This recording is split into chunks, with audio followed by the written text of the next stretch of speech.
ফুলচাইরা কি করবি? সাম করব। বল আমরা কোথায় যাচ্ছি?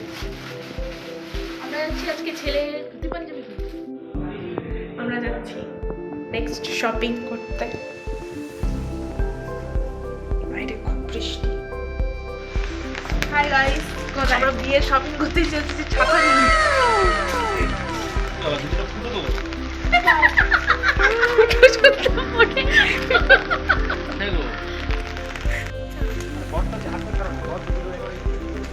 সব কিছুতে ওরা ঝগড়া করে করে যাচ্ছে। হ্যালো সবাইকে, এটা আমার বিয়ের আগের ভিডিও। আগে যেটা দেখলে সেটা হলো আমার বিয়ের শপিং করতে যাওয়ার কথা হচ্ছিল। সেদিন আমি পুরো ভিডিওটা কমপ্লিট করতে পারিনি, তো এই ছোট্ট যতটুকু ক্লিপ তোলা হয়েছিল সেগুলো একটু স্মৃতি হিসেবে রেখে দিলাম। তো এটা আরেক দিনের ভিডিও। আমরা দক্ষিণেশ্বর যাচ্ছি, আর ক্যামেরাতে কে আছে জানো?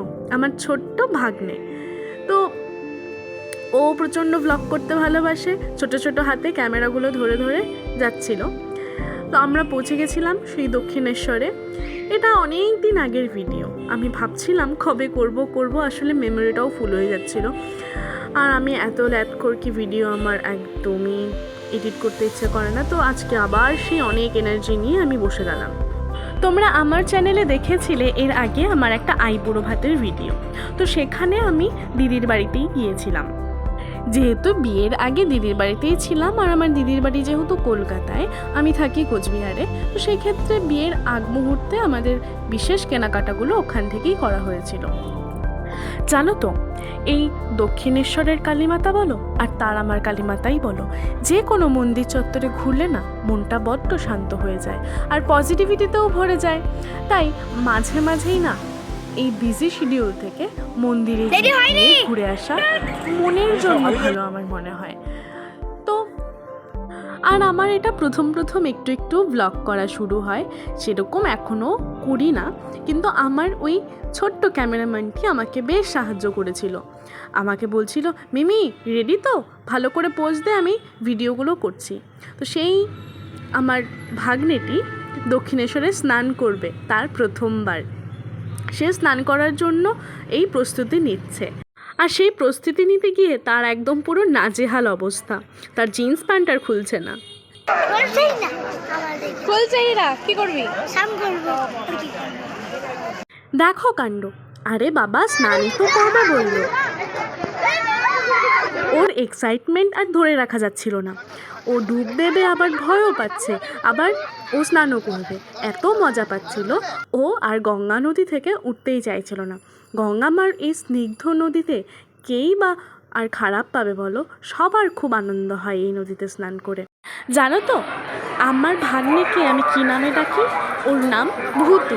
আমি ওকে যখন ও জন্মেছিল ওকে আমি মিষ্টি করে ডেকেছিলাম ভূতু। আর ও ছোটোবেলায় একটু যখন ছোটো ছিল, ওকে যখন নাম জিজ্ঞেস করা হতো, তোমার নাম, ও বলতো আমার নাম ভূতু। খুব মজার। সবাই এখন মেট্রো স্টেশনে এলাম। দেখো সবাই এখানে ভিডিও করছি, তো আমি প্রথম দিন এই জন্য লজ্জা পাচ্ছি। এই ভিডিওটা বা মেমোরিটা রেখে দেওয়ার উদ্দেশ্য একটাই, এই যে ছোট ছোট হাতে ও ক্যামেরা ধরতে পারছে না, তবুও ব্লগ করছে, আর সাথে এই মিষ্টি মিষ্টি আদো আদো কথাগুলো ও বলে চলেছে। বড় হলে তো আর এই কথাগুলো শুনতে। এগুলো গেট বন্ধ, আলোচন টিকিট কাটতে গেছে, ওকে দেখাতে হবে।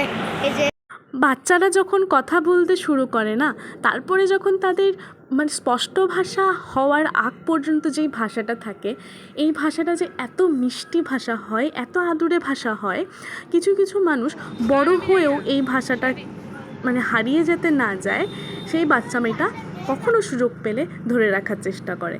তো যাই হোক, আজকের মতন ভিডিও এই পর্যন্তই। এই ছোট্ট স্মৃতিগুলো রেখে দিলাম। Bye bye.